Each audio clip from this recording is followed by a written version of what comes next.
Chapeau de médecin. Bonjour, il y a du monde dans cette salle d'attente, ça fait du boulot aujourd'hui, c'est très bien. On va commencer tout de suite. Donc, le premier sur la liste, Adnan, 17 ans. Vous êtes accompagné? Oui, venez. Alors, venez tous les deux, installez-vous. Je vous écoute. Ouais, vous parlez pas français, c'est vous qui traduisez, vous êtes sa famille, son cousin, vous l'hébergez, il vient d'arriver en France. Ok. Pas de papier, pas d'argent, c'est pas grave, on verra à la fin, on peut vous soigner gratuitement, mais il a l'air très malade. Racontez-moi ce qui lui arrive. D'accord. Bon, alors on va l'examiner.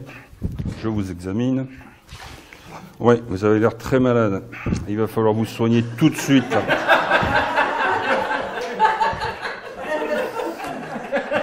Il va falloir vous soigner tout de suite.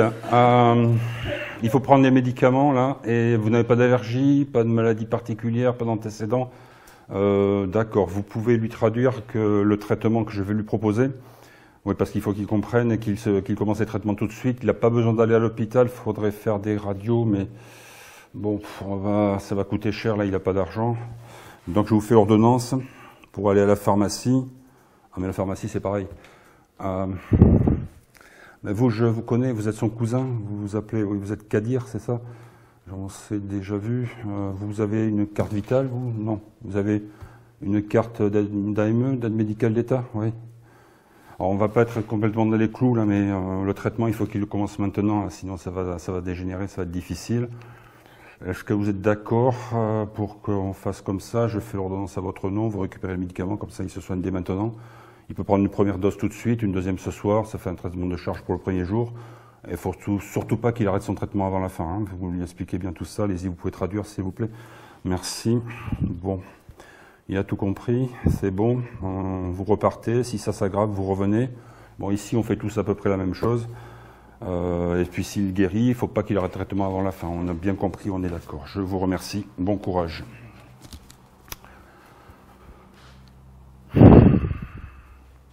Je m'appelle Christian Joannolou, je suis médecin généraliste et urgentiste.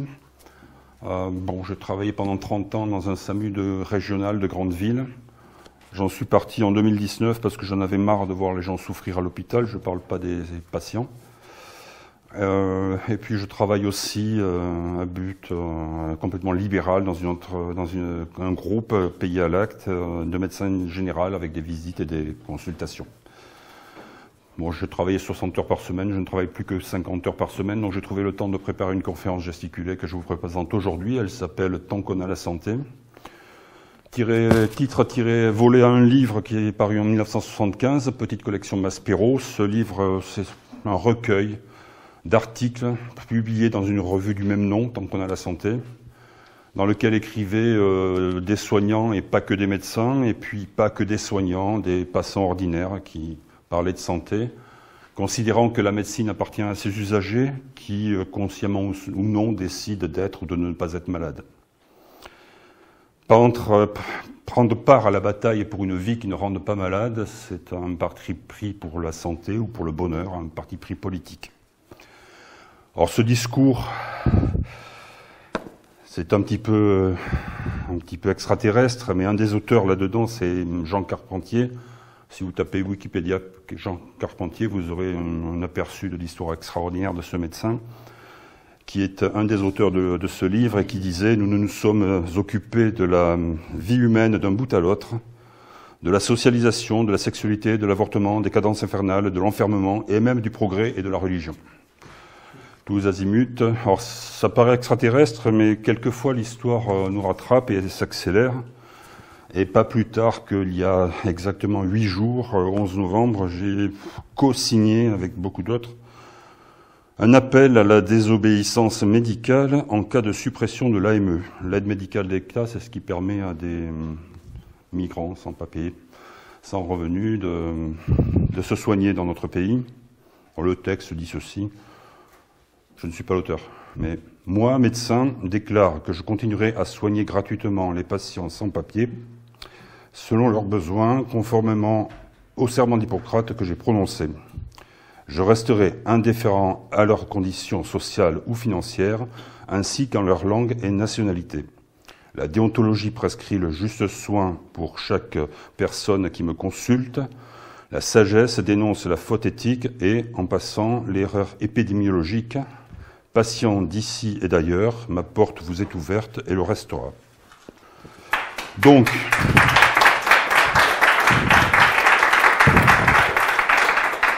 vous allez me faire pleurer. J'ai failli.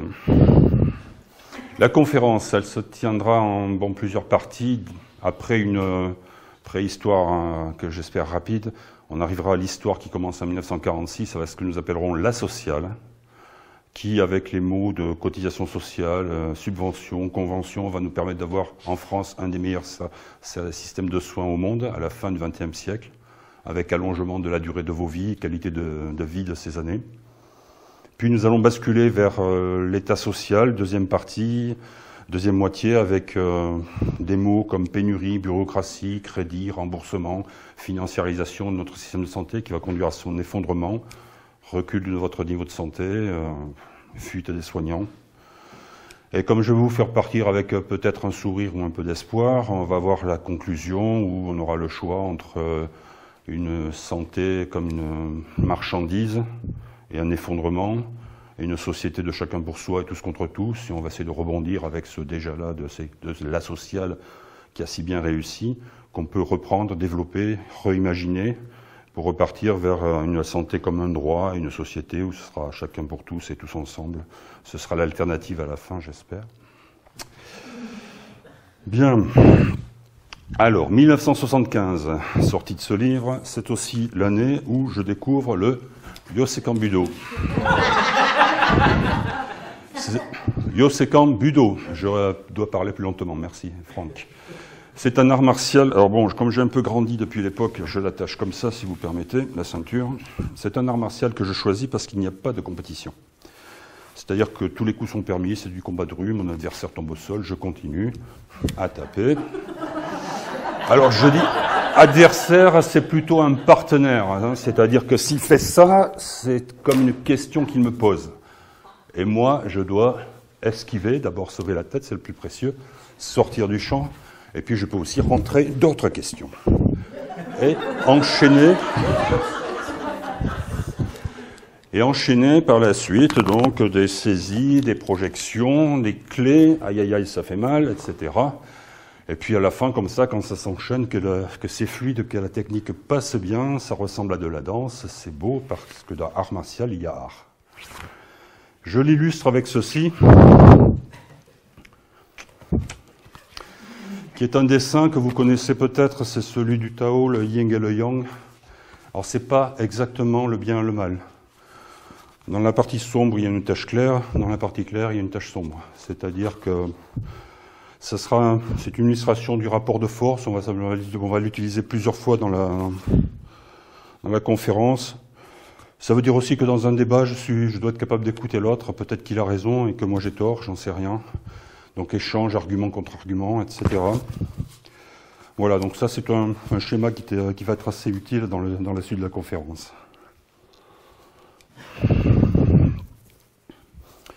Je vais faire médecine un petit peu par défaut. Je suis issu d'une famille de petites paysanneries du sud-ouest. Mes parents n'ont pas fait d'études. Je suis le premier bachelier de ma famille. Et puis jusqu'en terminale, je ne fais que des maths et de la physique. Je n'aime que ça. J'adore l'histoire aussi. Mais comme je ne suis pas d'accord avec le prof en terminale, sous mon pupitre, j'ai mon livre, mon cahier de maths ouvert, et avec mon voisin, nous jouons à faire des jeux mathématiques. Donc je me destine à passer les concours des grandes écoles. Et comme je ne fais que des maths et de la physique, on a tous à peu près 18 de moyenne, et comme ils sélectionnent en fait sur une matière voisine, accessoires, littérature, langue, histoire, que j'ai négligé, mon dossier est recalé, et donc je me retrouve avec que faire, comme disait Lénine en 1917, que faire avec mon bac. Je vais faire quoi? Je vais choisir des études qui m'amènent à un métier où je vois des gens différents tous les jours, 3 critères, c'est toujours par 3. Des gens différents tous les jours, un métier où je bouge, je ne suis jamais au même endroit. Et puis je vais choisir les études les plus longues possibles parce que personne n'a fait d'études dans ma famille, et qu'en France, il y a encore un service public de l'éducation nationale et des universités publiques qui me permettent de faire ces études à des prix défiant toute concurrence, sans être obligé d'emprunter sur le marché financier, de m'endetter à vie. Médecine, ça coche toutes les cases, donc je vais là. Et en médecine, je vais découvrir en première année la compétition parce qu'il y a un concours. Dans l'amphithéâtre, les redoublants mettent le chaos pour empêcher les primants de prendre des notes dans des bonnes conditions. Donc lutte, concours. Je découvre aussi que dans les noms de mes voisins, il y a pas mal de noms qui figurent dans l'organigramme des chefferies de service de mon CHU. Alors, dynastie, chromosome, point d'interrogation. Bref, moi, petit paysan, je fais mon truc et je vois que la compétition, en fait, il y a 1500 inscrits et 174 places. Ça fait 1 sur 9 qui pourra passer en deuxième année. Donc je vais devoir apprendre à tuer, symboliquement, mon voisin de droite, celui de gauche, les 3 ci devant, les 3 ci derrière, parce que 3 plus 2 plus 3, ça fait 8, 9 moins 8 égale 1, et je passe. Mon père, qui se rend compte qu'il y a un concours, me dit « Je te paye la première année, mais si tu échoues, je ne paye pas le redoublement. Je ne ferai qu'une seule première année. » Si vous avez vu le film de Thomas Tilty, première année, vous avez une bonne illustration de ce qu'on vit. C'est l'ambiance. La faculté de médecine a un enseignement qui est très vertical, qui s'impose à la base. Bon, je la raconte quand même. On n'a qu'une 12 heures de psycho dans tout le programme. Et en cours de psycho, en deuxième, troisième année, là, le prof nous explique l'intérêt qu'il y a au paiement à l'acte. C'est-à-dire que si les patients payent, il y a ce que propose, ce que prescrit le médecin sera mieux reçu, assimilé et accaparé par le patient. Et s'il paye en sonnant et trébuchant, c'est mieux. Et s'il rate son rendez-vous, il faut qu'il paye aussi. Et là, il y a une jeune fille qui se lève dans l'amphithéâtre, qui interpelle le prof. Il lui dit « Mais pourquoi vous racontez ça? Qu'est-ce que c'est ? Les patients, ce sont des adultes, ils sont responsables, ils sont capables de comprendre ce qu'on leur dit, ce qu'on leur explique, d'assimiler la prescription, de s'attribuer, de s'apprivoiser leur maladie. Pourquoi vous les infantilisez? Les psychiatres et les psychologues ont-ils un problème avec l'argent? Enfin de la politique. » Et là, le prof se retourne vers elle, lui dit « Mademoiselle, c'est une question que vous vous posez. » Et il continue son cours. La jeune fille se lève, ramasse ses affaires en colère, elle est magnifique, elle sort de l'amphi, j'ai envie de la suivre, de lui dire bravo, elle me mettra une baffe parce qu'elle a besoin d'un punching ball. Je lui dirai merci comme une caresse et je reste assis à mon pupitre à gratter les cours du con. L'enseignement très vertical, enseigné par des professeurs de médecine très pointus, chacun dans sa spécialité. On apprend beaucoup de choses, mais spécialité par spécialité. Et ce n'est pas très adapté à ce que sera mon travail de médecine générale qui brasse large et horizontal plutôt. Ce qui fait qu'à la fin de ces études, je vais avoir très peur de me retrouver en médecine générale face à des patients de médecine générale. Et je vais m'en sortir parce que j'aime bien parler avec les gens et si je sais les écouter sans les interrompre trop, à la fin, je vous donne un secret. Presque 9 fois sur 10, le patient nous souffle le diagnostic. Donc c'est comme ça que je vais apprendre, surtout sur le tas. Un exemple, par exemple, tiens, un patient qui a très mal au dos, aïe, il arrive comme ça, et bon, je l'examine, je fais le tour de sa personne, et puis je trouve rien. Enfin, que des choses normales, aucune catastrophe à lui annoncer. Je ne sais pas pourquoi il a mal au dos. Alors si je suis rapide, je vais faire une ordonnance de mal au dos, mais si je peux faire, et si mon planning me le permet, de la médecine un peu plus lente, je peux discuter, essayer de voir plus large son paysage, quoi. Alors, votre vie familiale, ça va, tout le monde va bien, personne n'est mort, bon. Et votre vie sentimentale, ça va, vous êtes toujours amoureuse, ouais. On se connaît un peu, bon. Et puis votre vie professionnelle, par exemple, c'est ça qui reste. Et là, quelquefois, on voit arriver des larmes au coin des yeux, et bingo, on est dans la cible, c'est bon, et là, on fait parler. Et puis, si au bout du bout, on se rend compte que, par exemple, c'est le travail, qu'il en a plein le dos, parce que c'est le travail qui rend malade, alors vive l'arrêt de travail. Bon, là, normalement, la consultation n'est pas terminée, mais ce sera dans la version de 3 heures à la suite.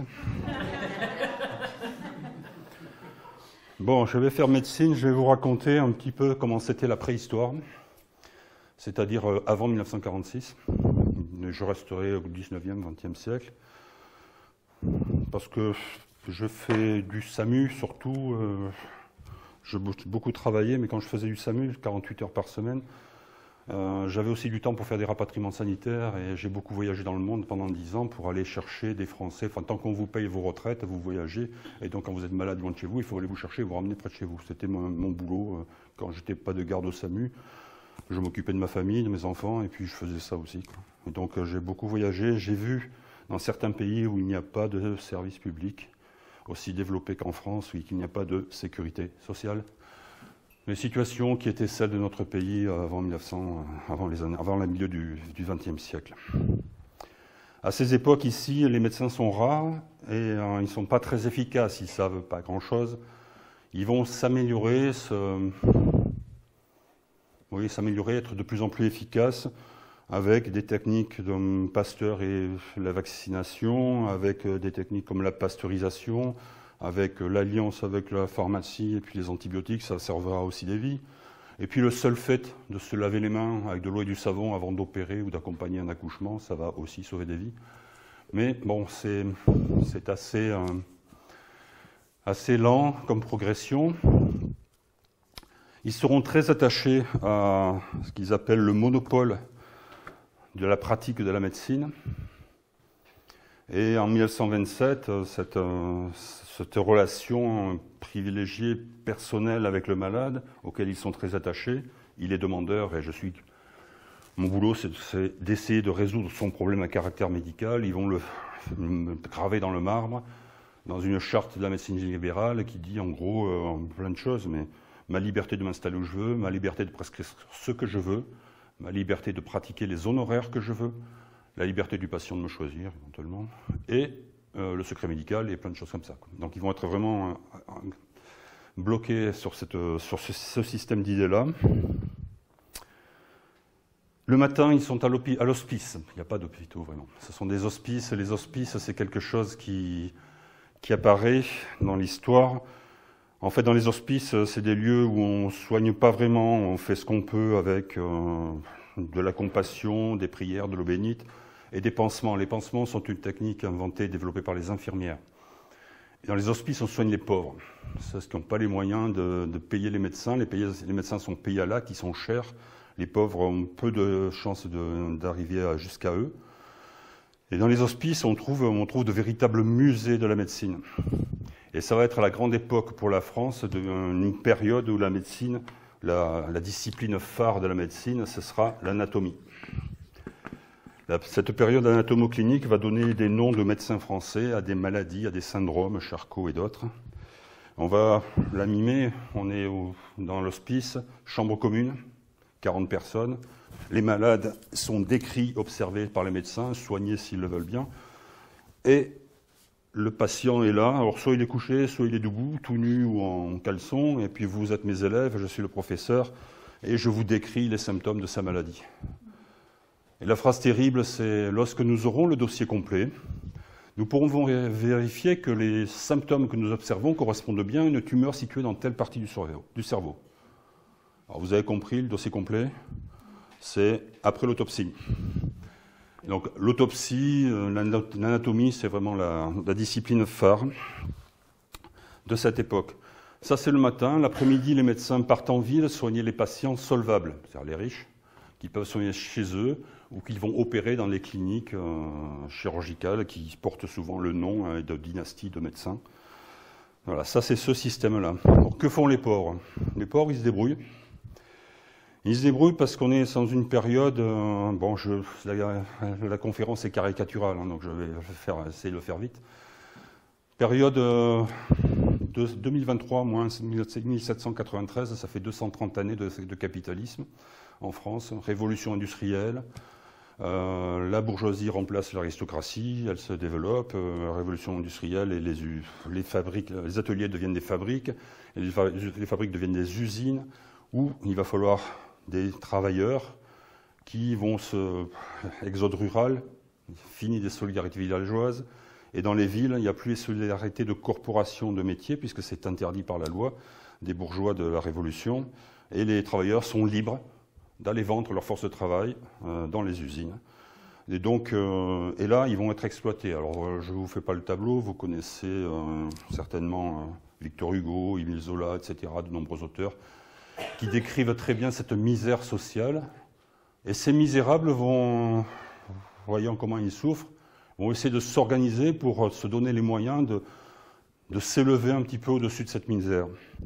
Et ils vont créer, donc essayer de réfléchir sur leurs conditions et créer, merci la lumière, et créer d'abord des caisses de secours mutuels. Ce sera les premières étapes, c'est ce qu'on voit chez les femmes africaines lorsqu'elles créent des tontines. C'est-à-dire ça consiste à mettre une pièce de temps en temps dans un pot commun, et lorsqu'il y a assez de sous, on décide collectivement, ce sont souvent des femmes qui font ça, qu'est-ce qu'on va en faire. Ça peut servir aussi à envoyer quelqu'un se faire soigner à l'hôpital, mais pas que. Et là, ces caisses de secours mutuels, c'est un peu pareil. Accident du travail, des orphelins, des trop vieux pour travailler, des malades, voilà, ça peut servir à ça. Et puisque je suis caricatural, on a ici l'usine ou la mine, à côté la ville où vivent les ouvriers, les travailleurs ou le coron, et au bout de la rue, sur la colline, le château de la famille qui est propriétaire de l'usine. Et lorsque dans le château, on voit ces ouvriers qui mettent des sous dans une caisse commune, qu'est-ce qu'ils vont en faire? Ils vont s'acheter des armes ou de quoi fabriquer une bombe pour faire sauter le château, on ne sait pas. Donc première réaction, c'est la répression. Parce qu'effectivement, ils ont raison, les bourgeois, ils réfléchissent et ils ont le temps, mais les ouvriers, effectivement, autour de ces questions, de ces problèmes, ils vont réfléchir à leurs conditions, et ça va être des lieux de subversion.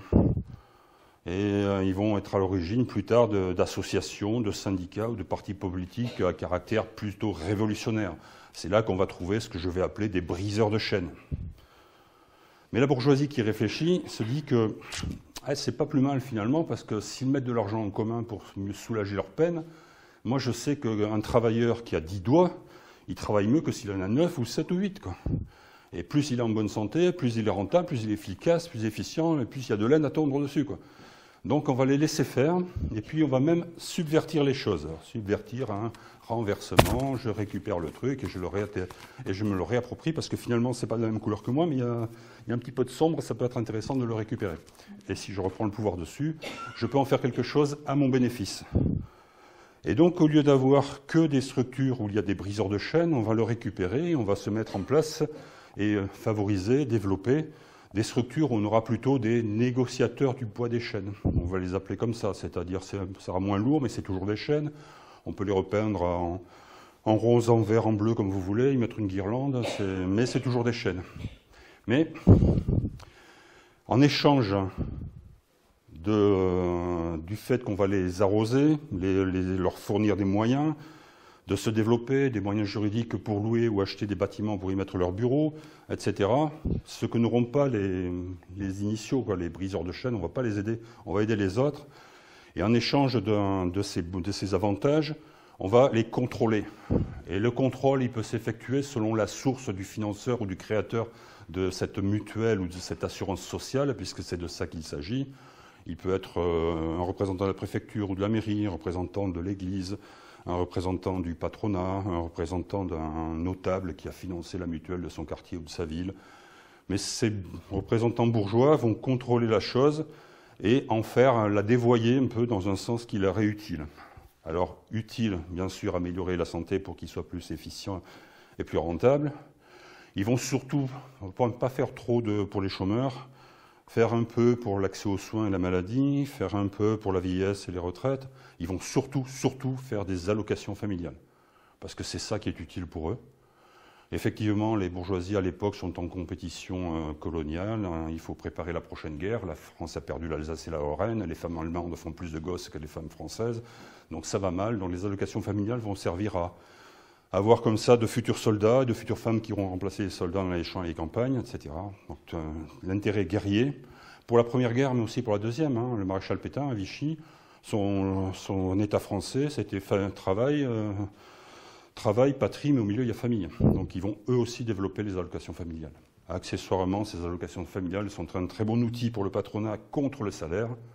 Je suis le patron, chapeau de patron avec une plume, parce que je commande.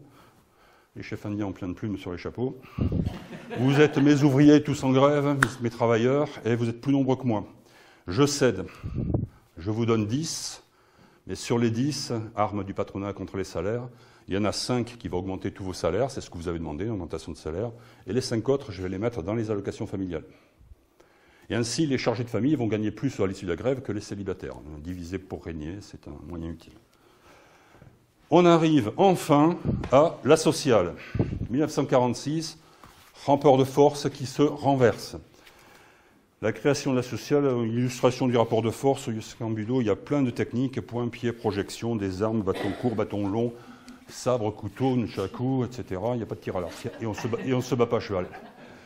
Mais il y a des choses plus simples, comme l'autodéfense, ou par exemple, comment sortir d'une saisie du poignet. Alors, par là, ça passe pas, par là, ça passe pas, ici non plus, parce que j'ai un gros poignet, mais il y a 4 doigts, ils sont 4, c'est beaucoup. Alors que de l'autre côté, il est tout seul, le pouce. Il est plus gros que les doigts, mais il est tout seul. Alors si je connais bien la technique, si je prends un point d'appui et que je fais ça, je peux inverser le rapport de force. Et ainsi de suite, voilà, rapport de force. Il s'inverse en 1946 parce qu'on sort de la Seconde Guerre mondiale et De Gaulle, qui est au pouvoir, il doit garder l'essentiel, c'est-à-dire garder le pouvoir. Garder le pouvoir, c'est important, et il va devoir prendre, contre son mauvais gré, des ministres communistes, dont un qui s'appelle Ambroise Croizat. Alors, ce n'est pas la création de la Sécu. Hein. Vous avez compris qu'il y avait déjà, au préalable, des mutuelles, des assurances sociales. Et en 1945-46, il y a déjà 70 000 personnes en France qui travaillent dans ces assurances sociales. Alors, c'est un patchwork pas possible. Il y a d'un département à l'autre, d'une ville à l'autre, c'est pas pareil. D'une entreprise à l'autre, pareil. Quelquefois, il y a dans les entreprises, il n'y a rien. Et puis, quand il y a une mutuelle, une assurance sociale, le taux de cotisation est variable, les prestations sont variables, c'est jamais pareil. L'idée, c'est de généraliser tout ça, de créer donc un régime général de l'assurance maladie. C'est ça l'innovation révolutionnaire de 1946. Contre la volonté de Gaulle, ils vont être à l'origine de la mise en place d'une assurance maladie, AS. C'est pas joli, hein. Assurance maladie. Elle sera obligatoire, c'est-à-dire que contrairement à ce qu'on avait avant, c'est tout le monde qui doit cotiser, tous les salariés cotisent. Et elle aura vocation à être universelle, c'est-à-dire l'idéal, c'est de soigner toutes les maladies, même les yeux, même les dents, et surtout universelle, à pouvoir prendre en charge les choses à rembourser à 100%. Ça va, vous arrivez à lire? Oui. Bon, vous ne savez pas de qui je suis amoureux, ça c'est privé, mais vous savez de quoi je suis amoureux. Universel à 100%, pour y arriver, il faut faire des étincelles. Et les étincelles, ça ne se fait pas tout seul, ça se fait un rapport de force, et l'image que j'aime bien, c'est le marteau et l'enclume. Et si on appelle marteau le ministre du Travail ou des travailleurs de l'époque, Ambroise Croizat, l'enclume, c'est une base populaire en bas de l'échelle sociale. Et là, ça se manifeste, ça se concrétise dans un truc qu'on appelle la CGT, dans lequel il y a des militants communistes surtout, ça va jusqu'aux anards. Et c'est eux qui vont mettre en place dans les villes, dans les usines, et dans les communes, ces caisses primaires d'assurance maladie, cette sécurité sociale, qui vont, organiser les élections pour être désignés des dirigeants pour ces caisses de sécu, des administrateurs qui seront issus de leur rang, issus de ces ouvriers, de ces travailleurs qui cotisent. Ce seront donc des syndicalistes. Alors, contrairement à ce que voulait Ambroise Croizat, ce ne sera pas un travailleur, une voix, puisque le patronat aura quand même 25% des postes dans ces caisses de sécu, les travailleurs que 75%. Mais bon, c'est quand même mieux que rien. Ambroise Croizat dit que la Sécu, donc créée par ordonnance, a pour but d'assurer à tous les citoyens les moyens d'existence dans tous les cas où ils sont incapables de se les procurer par le travail. Elle est une assurance pour la maternité, la maladie, les accidents du travail et la vieillesse. Il y aura des conférences gesticulées mieux faites qui seront consacrées à cette sécurité sociale et à son histoire. Je vais vous faire quand même le contre-exemple, c'est-à-dire le système à l'américaine. C'est-à-dire un système assurantiel où on n'est pas à 100% et il faut vous assurer pour ce que vous voulez, quoi. Vous avez le choix. Je viens de vous trouver un cancer des poumons. Ah non, un cancer de la gorge, parce que vous fumez. Bah, désolé. Alors là, dans un système assurantiel avec contrat, je vais vérifier. Je vois que vous êtes assuré pour un cancer des poumons. C'est très bien. Mais c'est pas la bonne pioche. C'est des cancers de la gorge que j'ai trouvé. Donc, il va falloir vous soigner, mais à vos frais. Est-ce que vous avez de l'argent? Non? Bon. Est-ce que vous avez du patrimoine? Parce que si vous vendez une partie de votre patrimoine, on peut peut-être financer les soins. Non, vous n'avez pas de patrimoine, non plus. Est-ce que vous avez des capacités de crédit auprès des banques? Non? Bon. Ah, je vois que ça suinte, on va vous nettoyer ça, vous mettre un pansement, et puis au revoir et bonne route. Voilà, dans un système individualisé, c'est ça. Dans un système à vocation universelle, c'est toutes les maladies qui sont prises en charge et on ne vous demande pas si vous avez les moyens de payer. Ce système va être attaqué dès le début. De Gaulle est contre. Il est obligé, pour garder le pouvoir, de prendre quelques ministres communistes parce que ce parti fait le maximum de voix et le premier en nombre de voix aux premières élections générales à la Libération. Il y a aussi des dizaines de milliers de militants armés dans les campagnes, dans les villes et dans les ports. Ça fait un sacré rapport de force et donc il est obligé de l'accepter. Et c'est en 6 mois qu'ils vont mettre en place ce régime général de sécurité sociale avec des caisses de sécu un peu partout dans le pays. Bon.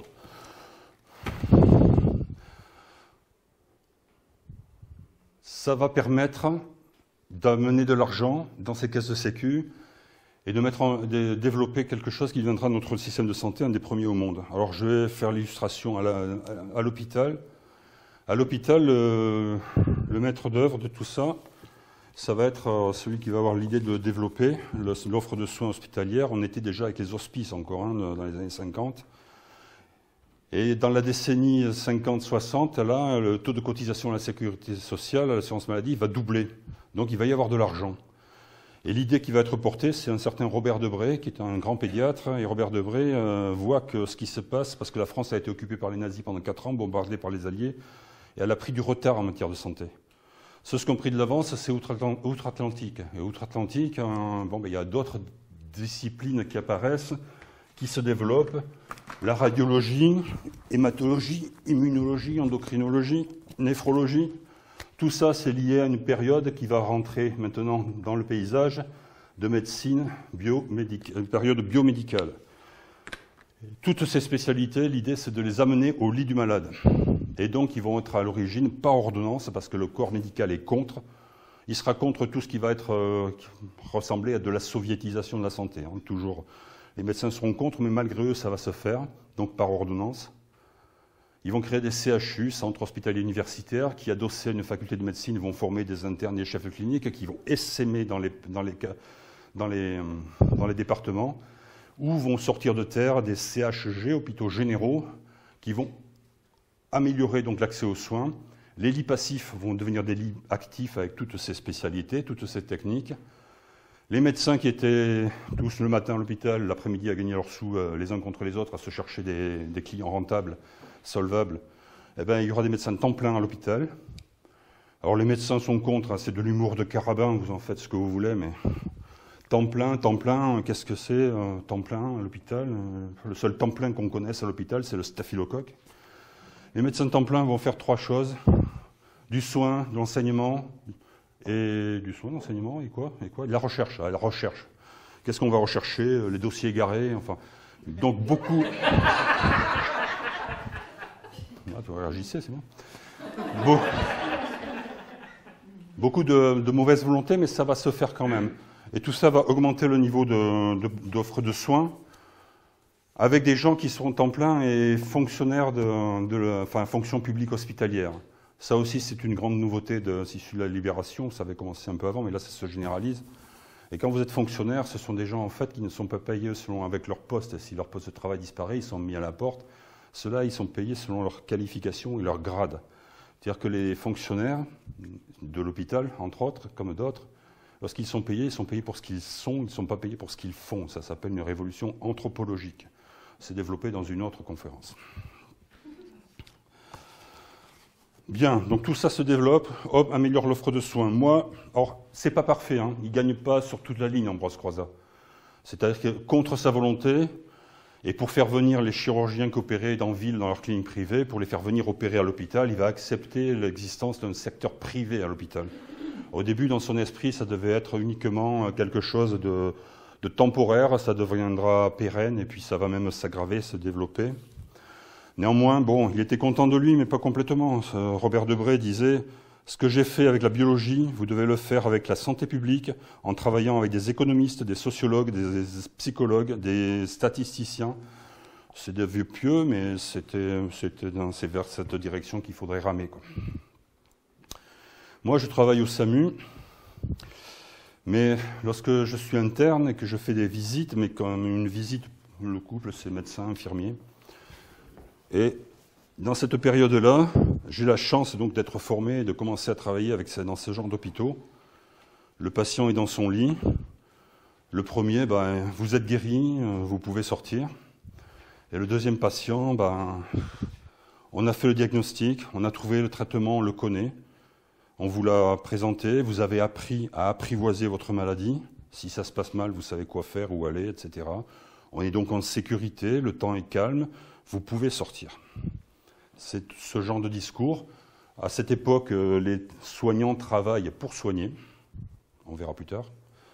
Ils prodiguent des soins. On verra plus tard. Moi, je travaille au SAMU. Je suis appelé avec mon équipe par une famille. La dame appelle parce que son mari âgé est en train de s'étouffer. Alors s'étouffer, il faut que je fasse du bruit. Je mets un humide. Il est tout gris, couvert de sueur. Il ne peut plus parler. Il fait une respiration bruyante du genre... ça fait presque trembler les murs. Et quand on rentre dans la pièce avec mon infirmière, on a fait le diagnostic tous les deux. On l'examine rapidement pour confirmer. Les pompiers sont déjà là, ils ont mis de l'oxygène, ils ont mesuré les paramètres vitaux. Pas besoin de se parler avec l'infirmière.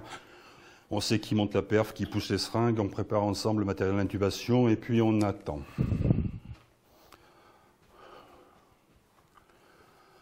Le temps pour qu'il s'améliore, qu'après dissipation de ces brumes matinales, il refait beau, et le patient s'améliore, le niveau, il avait l'impression de se noyer dans son eau, que la marée montait, puis ça redescend, il re-respire, il reparle. Il est épuisé, son visage a perdu ce masque de la sensation de mort imminente qu'il avait quand nous sommes arrivés. Donc on va doucement, parce qu'il est fatigué, le transporter à l'hôpital pour faire un bilan, comprendre ce qui s'est passé, éviter que ça recommence. Et là, plusieurs fois, il m'est arrivé de voir arriver vers moi son épouse, toute tremblante, avec un chéquier et un stylo, se demandant combien ça allait lui coûter. Ces trois pompiers en uniforme, ces trois soignants d'hôpitaux en blanc, avec tout leur matériel, qui fait bip bip pch dans son salon, qui viennent de sauver la vie de son vieux. Et moi, non madame, service public. Bon, c'est l'ambiance de cette époque. En médecine de ville, les médecins seront vent debout contre la sécurité sociale, et comme ils l'étaient contre les assurances et les mutuelles. C'est-à-dire qu'ils préfèrent avoir le pouvoir qu'ils ont sur le patient, parce que tu me demandes de t'aider, et j'ai le pouvoir de régler ton problème si je trouve la solution. Et je peux fixer les honoraires. Si les patients s'associent les uns aux autres, dans une mutuelle, une assurance ou une sécurité sociale, pire. Ils peuvent, face à moi, négocier mes honoraires, mais plutôt à la baisse, m'imposer une certaine éthique. Voilà, donc c'est le dilemme pour les médecins. On est toujours avec un dilemme, d'accord ? Tout n'est pas clair et il y a des rapports de force qui s'inversent. Ils vont faire un choix. Alors là, le Conseil de l'ordre sera contre, les organisations syndicales de médecins seront contre. Nationalement, régionalement, départementalement, ça ne marchera pas, mais c'est qu'individuellement, qu'ils vont se sortir de la situation où on concurrence les uns contre les autres, il fallait trouver des patients solvables, riches. Et là, ils comprennent tous, individuellement, et petit à petit, ça va s'étendre et ça va se généraliser, qu'en fait, la sécurité sociale solvabilise les pauvres. Et donc, ça les rend des patients qui peuvent avancer des honoraires et se faire rembourser après. Donc ça augmente le niveau de leurs patients et leur activité. Donc les médecins vont croître et multiplier. Voilà, donc on est toujours pour eux pour un dilemme, ils le résolvent comme ça. Et donc le mot important là, c'est convention. Ah, je n'ai pas dit tout à l'heure que les hôpitaux ont été financés quand même, je fais une parenthèse, désolé, ça va pas. Hein. Les hôpitaux ont été financés à l'époque, en 1958, décret donc, du gouvernement de Debré. Et en 1960, lorsque les CHU, les CHG, dont je vous ai parlé tout à l'heure, sortent de terre, ils sont financés essentiellement par la sécurité sociale sous forme de subvention. C'est-à-dire qu'il n'y a pas un franc de l'époque qui a été emprunté sur les marchés financiers. C'est permis parce qu'ils ont augmenté le taux de cotisation. Là, Donc le mot important, c'était subvention. Le mot important avec les médecine générale, c'est convention. Cette convention permet donc aux patients d'accéder aux soins parce qu'ils les honoraires qu'ils payent aux médecins sont remboursés secondairement. Alors c'est pas parfait, c'est-à-dire que c'est pas gratuit. Vous êtes obligé d'avancer et être remboursé après. Il faut pouvoir avancer. Quelquefois, ça peut être un frein à l'accès aux soins. En médecine générale, c'est un peu la médecine du doute. Hein. On ne sait jamais si on s'est trompé d'erreur, si on n'a rien oublié. Et puis,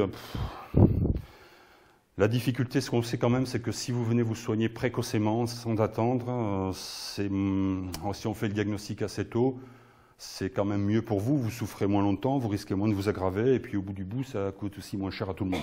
C'est un peu ce que j'ai fait au début de l'histoire avec Adnan, ce réfugié kurde. Vers la fin du XXe siècle va apparaître la carte vitale. Alors ça, c'est un truc grâce à l'informatique, merci, on a un moyen qui vous permet d'être remboursé plus rapidement. Vous avancez les frais, mais le retour, il n'y a pas besoin des délais postaux, il faut quelques jours. Et puis, ils vont inventer aussi un truc qui s'appelle la CMU, couverture maladie universelle. C'est-à-dire qu'en dessous d'un certain seuil de revenus, vous n'êtes plus obligé d'avancer les frais.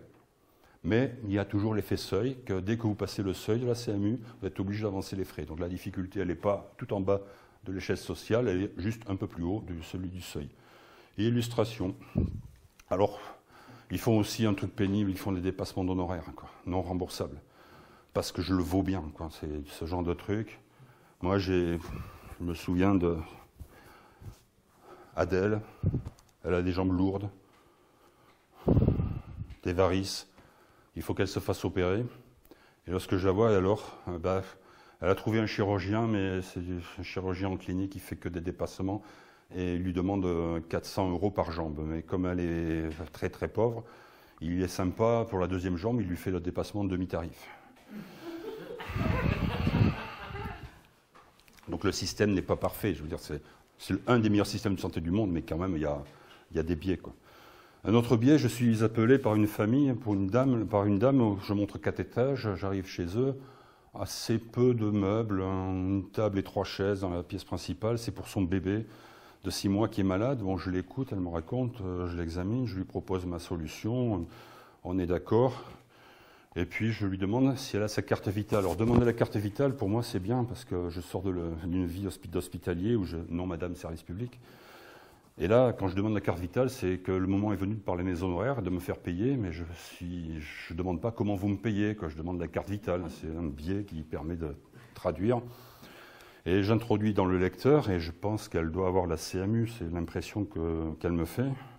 Et puis paf, pas de CMU. Ah. Alors là, je peux lui faire ce qu'on appelle un tiers payant, c'est-à-dire les 70% de mes honoraires, c'est la Sécu, les 30% restants, c'est le reste à charge, ce rack qu'il faut raquer, pour lequel vous pouvez vous acheter un contrat d'assurance ou de mutuelle qui va prendre en charge les 30% restants, quoi. Donc 30% là sur cette visite de bébé, c'est 9 € qui reste à payer. Bon, je lui demande comme ça, pendant que j'ai pianote, vous avez une mutuelle? Non. Ah. Donc pas de CMU, pas de mutuelle, ça veut dire que le RAC, elle va devoir le payer de sa poche et lui sera jamais remboursé. Elle me dit, oui, on avait une CMU jusque maintenant, mais mon mari vient de trouver du travail, on a dépassé le plafond du seuil qui donne droit d'être bénéficiaire de la CMU.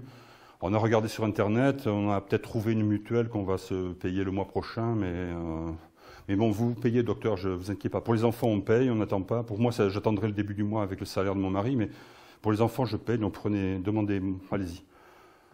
Une parenthèse, si elle attend le début du mois prochain pour faire les examens que je lui programme parce que je soupçonne une anémie par exemple, je ne suis pas sûr que dans 2 jours, 15 jours, 3 semaines, elle sera toujours vivante, quoi.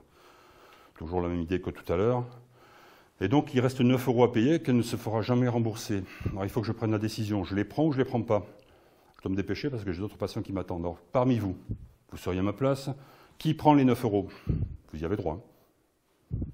Bien. Qui ne les prend pas? Pas mal. Vous avez le droit aussi de dire « je ne sais pas ». Moi, je n'ai pas le droit, mais... je ne me rappelle pas ce que j'ai fait à cette époque-là, j'ai oublié. Parce que si je les prends, ça va me brûler les doigts, bien sûr. Moi, je n'en ai pas besoin. Apparemment, elle doit en avoir plus besoin que moi. Mais si je ne les prends pas, je vois sur son regard qu'elle veut me les donner. Et si je ne les prends pas, j'ai l'air de lui dire, pauvre femme, je te fais cadeau 9 € que tu ne m'as pas demandé, c'est une charité que tu ne m'as pas demandé, je risque d'abaisser sa dignité. Donc je ne sais pas trop, c'est un sacré dilemme. C'est un problème qui est posé donc à des gens comme moi en bas de l'échelle et que devraient prendre en charge des décideurs en haut de l'échelle. Mais ils ne le font pas, donc ils se débrouillent avec ça.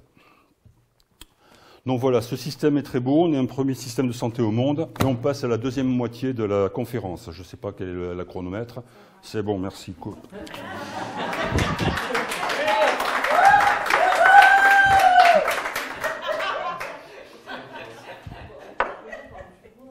La deuxième moitié, ça commence par une petite phrase de repos. Nous sommes à Cordoue, 1er siècle de l'ère commune. Et là vit Sénèque. C'est un citoyen romain qui écrit beaucoup, et notamment des lettres à son ami Lucilius, qui est un jeune gouverneur de la Sicile. Et dans une de ces lettres, il y a cette phrase « Nous ne nous demandons plus ce que sont les choses, mais combien elles coûtent. » Je respire. À l'époque, c'est l'apogée de l'Empire romain, ensuite viendra la décadence et puis l'effondrement. Donc maintenant, on va voir l'effondrement de notre système de santé. Les ouvriers à l'œuvre pour cet effondrement s'appellent Ronald Reagan, Margaret Thatcher, et puis en France, on a toute une kyrielle qui leur ressemble, c'est les mêmes. Les inspirateurs sont multiples. Moi, il y en a un que j'aime bien qui s'appelle Christian Morrison, 2 R et 2 S, auteur du cahier numéro 13 de l'OCDE, Organisation pour le commerce et le développement économique. Le titre du texte qui fait 40 pages, c'est tout, hein, très clair. Ça s'appelle « De la faisabilité de l'ajustement structurel ». Vous ne comprenez pas le titre, c'est fait exprès, mais c'est très clair dans le texte puisqu'il explique en 40 pages comment faire quand vous êtes dans un pays avec un système de service public ou un bien commun auquel les gens sont attachés parce qu'ils l'ont toujours vu dans leur paysage, ça leur a rendu plein de services dans leur vie, il est proche d'eux, ils l'aiment. Comment faire pour casser ce truc ou le privatiser, en privatiser la partie la plus rentable. Donc ça illustre bien une politique libérale au service, ou pro-capitaliste, qu'on peut résumer, si vous voulez, en une phrase et 2 propositions, c'est de dire socialiser les pertes et privatiser les profits. Comment on fait? En quelques mots, il faut nommer négativement l'objet en question, le dénigrer, en dire du mal. Il faut qu'il soit lointain, qu'il soit inefficace, inefficient, ou qu'il rende de mauvais services par des gens qui sont aigris, pas contents. Voilà, donc ça met de la distance entre la population et cet objet, et le jour où vous allez le casser, ils auront du mal à se mobiliser pour aller le défendre dans un truc qu'ils n'aiment plus, quoi. Deuxièmement, il faut maltraiter les gens qui travaillent à l'intérieur. Leur tordre le bras, leur changer la façon de travailler, qu'ils aient l'impression de mal travailler, de faire du mauvais travail, de ne pas aimer leur boulot, de ne pas aimer leur travail, de le fuir s'ils peuvent, comme à l'hôpital, ou en dire du mal, ou à la fin des fins, si vous arrivez à faire que ce soit eux-mêmes qui demandent la privatisation de leur service public, alors là, vous êtes champion du monde. Bravo. Il ne faut pas aller trop vite. Et il ne faut pas frapper tout le monde en même temps. C'est-à-dire vous allez taper sur cette partie-là et vous allez caresser cette partie-là. Et puis au bout d'un certain temps, vous faites l'inverse, vous frappez ceux-là et vous caressez les autres. Parce que si vous leur frappez sur tous en même temps, ils risquent de se mobiliser tous unis et ils sont quand même plus nombreux que nous, alors il faut se méfier, quoi. Alors nous, c'est chapeau, hein, vous avez compris. C'est la métaphore du salami. Vous connaissez tous ce gros saucisson? Bah, tu rigoles, t'aimes ça, oui, il connaît. Si vous l'avalez d'un coup, vous vous étouffez. Par contre, hein, si vous êtes capable de le découper tranche fine par tranche fine, vous pouvez même l'attaquer par les 2 bouts. À plus, ça peut être bon. Et puis à la fin, vous finissez par bouffer tout le saucisson. Donc il faut y mettre du temps et c'est ce qu'ils vont faire. Ça va? Je continue. Donc illustration, on va commencer par la sécurité sociale. Parce que pour arriver à casser le truc, on est dans une partie maintenant qui s'appelle, après la sociale, ça s'appelle l'état social. Alors c'est un faux ami, on va le voir pourquoi. Mais il faut prendre le pouvoir, un pouvoir politique, et il faut prendre le pouvoir aussi à la tête de la structure.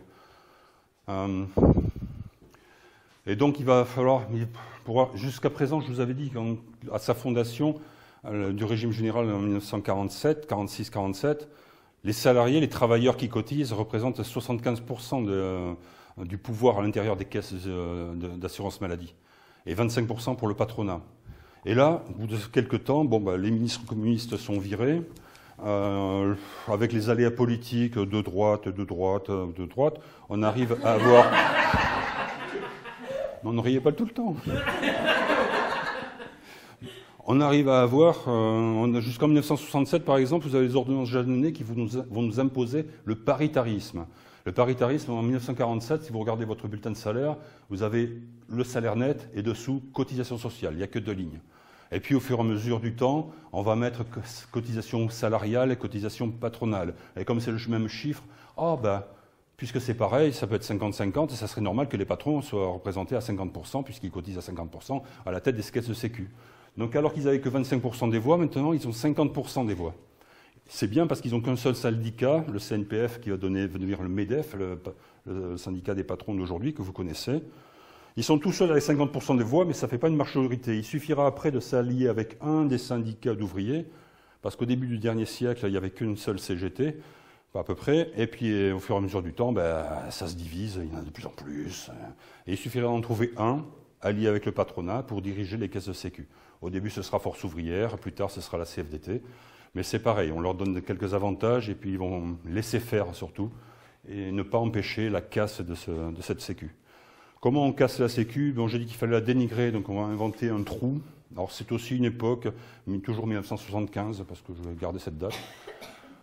Et il y a eu la guerre du Golfe, choc pétrolier, soi-disant, crise économique, on a des dettes, on dépense trop, vous n'êtes pas sérieux, vous bouffez trop, vous dépensez trop, il va falloir vous serrer la ceinture, sinon on ne va pas y arriver.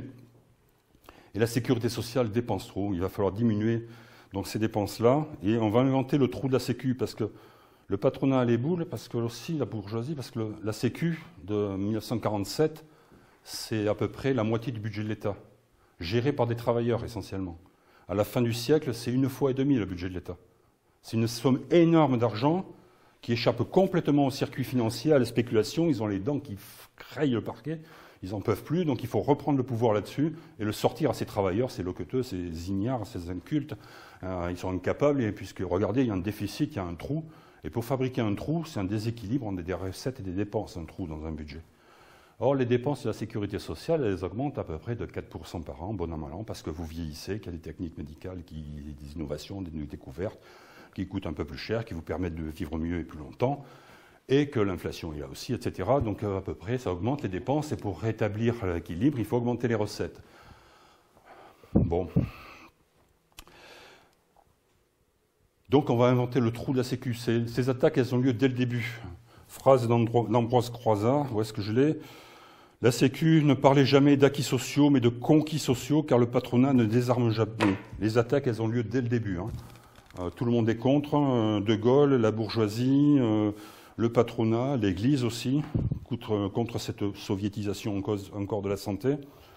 Prendre le pouvoir, avec le paritarisme, c'est fait. Et le trou, je vais vous donner juste 3, parce que ça marche par 3, moyens d'attaquer, de creuser le trou de la sécu. Il y a des taxes sur les alcools et les tabacs, récupérées par l'État, reversées dans les caisses de sécu chaque année. Il suffit d'oublier de les verser ou d'en verser qu'une partie. Il y a moins de recettes, donc ça creuse le trou. Deuxième façon de faire, c'est les exonérations de cotisation. Vous avez vu, salaire net, cotisation, on va dire pour les jeunes, pour augmenter l'employabilité des jeunes, on va permettre aux patrons de ne pas verser les cotisations sociales de cette catégorie de salariés. Or, c'est votre travail qui crée les richesses. Une partie des richesses créées dans votre travail, une partie seulement, se retrouve dans votre salaire. Et si on exonère votre employeur de payer les cotisations sociales de votre salaire, vous comprenez que c'est un hold-up sur une partie de votre salaire. Il le garde dans sa poche. Et ce faisant, vous diminuez aussi les dépenses de la sécurité sociale. Alors, celui qui va faire ça, un champion, c'est notre camarade Pierre Bérégovoy, Premier ministre. On est dans la rhétorique. Alors, au UC Cambudo, on a plein de techniques. Beaucoup. L'objectif dans le combat, c'est d'essayer de trouver, d'esquiver, d'attirer, d'amener l'adversaire où on veut pour qu'il se découvre et faire un trou. Faire un trou, ça permet de rentrer technique et de... Voilà, j'attire par en bas et je rentre en haut. Bon. Pierre Bérégovoy va nous faire la même chose. Chapeau de Premier ministre. Ce qu'il a fait, ce criminel, c'est qu'en 1983, il a bloqué le taux de cotisation à l'assurance maladie. Hein, jusque-là, vos salaires étaient indexés sur les prix. Les prix augmentaient, les salaires augmentaient pareil, et donc les cotisations pareil, et les recettes de la sécurité sociale pareil. 83, il décide de bloquer parce que ça coûte trop cher. Et donc, voilà ce qu'il nous dit à la télé en 1984. Alors, baissez la garde, ça c'est la technique rhétorique, vous allez voir, ça marche très bien. Je suis profondément attaché à la Sécu et j'ai observé que 85% des Français considèrent qu'il s'agit d'une grande conquête sociale et je suis obligé d'assurer l'équilibre des comptes de la Sécu. Car si nous laissions se creuser un déficit dans les comptes de la Sécu, c'est l'institution elle-même qui se trouverait compromise. Or, il y a des recettes et des dépenses. J'ai refusé l'an passé d'augmenter les cotisations sociales à la charge des entreprises et à la charge des salariés. Il m'a donc fallu rechercher un certain nombre d'économies dans la gestion. De grandes réformes sont en cours et je pense notamment à la maîtrise des dépenses hospitalières et à la maîtrise des dépenses de médecine de ville. Dans le texte, toute la première moitié, on adopte, c'est notre texte. Ouais, il est sympa, Pierre, c'est bon. Pas besoin de rester en garde, on peut se reposer, baisser la garde, là c'est fatigant, là ça l'est moins. Donc je baisse la garde. Et vous avez la phrase du milieu qui tue. Alors il est honnête, hein, il parle de cotisation sociale. J'ai refusé l'an passé d'augmenter les cotisations sociales. En fait, il a bloqué le taux de cotisation. Mais dans la même phrase, il y a deux fois à la charge des entreprises et à la charge des salariés. Boum, boum. Ce sont des charges. Et ensuite vient la mise à mort. On va diminuer les dépenses hospitalières, les dépenses de santé. Là, on est dans la rhétorique. Un jour, je me retrouve avec une patiente qui souffre, qui est malheureuse, parce qu'elle a des difficultés, surtout des difficultés financières. Elle est fatiguée, elle a du mal à élever ses enfants, elle a perdu son boulot, et elle me dit cette phrase, elle me dit « Docteur, mon patron m'a licencié parce qu'il payait trop de charges. » J'ai envie de pleurer. Pas parce qu'elle est malheureuse, qu'elle souffre, qu'elle a du mal à élever ses gosses. Il y en a beaucoup quand même, tous les jours, dans mon cabinet. Mais là, je pleure parce qu'elle a adopté une phrase avec un discours absolument contraire à ses intérêts. Elle parle de charges pour désigner les cotisations sociales. C'est de la propagande, c'est de la rhétorique, c'est du langage. Lorsque votre patron vous parle de ses charges, il faut le corriger, il faut lui dire cotisation sociale. Non, mais on dit charge parce que tout le monde dit charge, vous faites le patron. Oui, mais vous dites tout le monde dit charge parce que vous leur parlez de charge. Mais arrêtez, c'est cotisation sociale. Il faut les corriger à chaque fois. Et leur dire, je vous parle en français juridique. Et vous pouvez dire à votre DRH, à votre patron, je vous mets au défi de lire ensemble le code du travail ou le code de la santé publique et de trouver une seule fois écrit le mot charge dedans. Jamais. Ce qui est répété X fois, c'est cotisation sociale. Bon, pour moi, c'est ce qu'il y a de plus beau en France. Troisième moyen.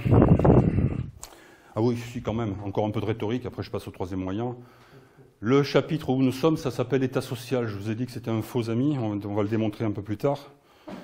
L'État social, même si c'est un faux ami, dans l'esprit des gens, quand je ne vous avais pas vu la fin de la conférence, vous vous dites que c'est plutôt bien, quoi. L'État, il fait du social. C'est un mot positif. Donc même celui-là, ils vont le dénigrer, ils vont parler d'État-providence, pour en dire du mal. Ça veut dire que vous n'êtes pas responsable. Alors attention, le mot aussi responsable, vous êtes tous responsables parce que c'est votre travail qui crée des richesses, et donc vous êtes déjà responsable parce que vous avez créé les richesses et que vous avez cotisé ces richesses. Donc vous ne laissez pas avoir là-dessus. Et État-providence, c'est deux mots qui sont faux, parce que les richesses dont on parle, ce sont celles des cotisations sociales ou des impôts, et les impôts c'est pareil. Une fois que l'État a payé la justice, l'armée et la police, il redistribue ça sous forme de services publics, et la sécurité sociale sous forme d'assurance maladie obligatoire, universelle. Donc ce n'est pas l'État ni la Providence. Ce n'est pas la Providence parce que cette richesse, c'est votre travail qui l'a créée, elle ne tombe pas du ciel, ce n'est pas la Providence qui pourvoit, Dieu merci. Ce n'est pas non plus l'État, puisque l'État ne crée pas des richesses, il ne prend que les impôts, il les redistribue une fois qu'il a payé les autres. Donc on en est là. Le dernier point pour casser le déficit, creuser le déficit, c'était diminuer le taux de cotisation, je l'ai fait avec Pierre Bégovoy, exonérer les patrons de payer les cotisations. Ouais, ben ça je l'ai fait, voilà, c'est bon. L'objectif derrière, c'est de remplacer ce système par la loi du marché. Et là, on a un autre ministre qui s'appelle Mattei en 2002, parce que c'est leur objectif marchandisé, qui dit « Il faut cesser de dire qu'il est nécessaire de maîtriser, contenir et poser la question du niveau de ces dépenses dans le budget de la nation, en faisant la part de l'assurance maladie, ça marche par 3 aussi, la part des assurances complémentaires et la part laissée aux usagers. Voilà, François Mattei, donc pour eux, si vous voulez, la mise en concurrence, c'est d'un côté l'assurance maladie et de l'autre, en face, dans le haut du marché, c'est les assurances sociales, les assurances privées. Parce que le viager de la sécurité sociale n'a que trop duré, cette vieille dame. Moi, ce que je pense à la sécurité sociale, je pense plutôt à une jeune personne qui a plein d'avenir. Et si je t'avais demandé de faire de la musique, je t'aurais demandé de me mettre le refrain de Georges Moustaki sans la nommer. Il la nomme à la fin, cette révolution permanente dont la sécurité sociale fait partie. Donc son viager n'a que trop duré pour la remplacer par des assurances privées qui, une fois mises en place, sont moins égalitaires. Elles vous proposent des contrats avec des tarifs différents. Selon le poids de votre bourse, vous achetez ou vous achetez pas, plus ou moins. Elles sont moins solidaires. Si vous êtes vieux, c'est plus cher. Si vous avez des maladies chroniques longue durée, c'est plus cher aussi. Et elles sont moins efficientes. Alors, quelques chiffres, pas beaucoup, c'est comme la conf. Le budget de fonctionnement de la sécurité sociale, c'est à peu près 7 milliards par an pour des prestations à plus de 220 milliards. Ça fait à peu près 4% de dépenses de frais de fonctionnement. Efficience, le budget des assurances maladie, des assurances privées et des mutuelles, c'est aussi un peu plus de 8 milliards par an pour des prestations uniquement à 34 milliards. Ça fait à peu près 20% de frais de fonctionnement. Parce que dans leur côté, dans leur partie de reste à charge, ils sont en concurrence libre et faussée les uns contre les autres et qu'ils font de la publicité. Moi, je suis dans une grande ville dont le grand stade porte le nom d'une mutuelle. Donc ce nom, il est payé par les cotisations des mutualistes. Mais bon, voilà. Budget de fonctionnement, donc moins d'efficience. Mais c'est quand même leur choix. C'est celui qu'ils préfèrent. Bon, je vais vous dire une phrase que je ne vais pas développer, sinon je vais être trop long, mais ce sera dans la prochaine conférence. Une phrase provoque. Ça vous donnera envie de me poser des questions à la fin, au bar. La phrase que j'aime bien dire dans les réunions publiques, c'est de dire que les pauvres doivent se mobiliser pour que les riches puissent se soigner aussi bien que les pauvres. Bon, à voir tout à l'heure.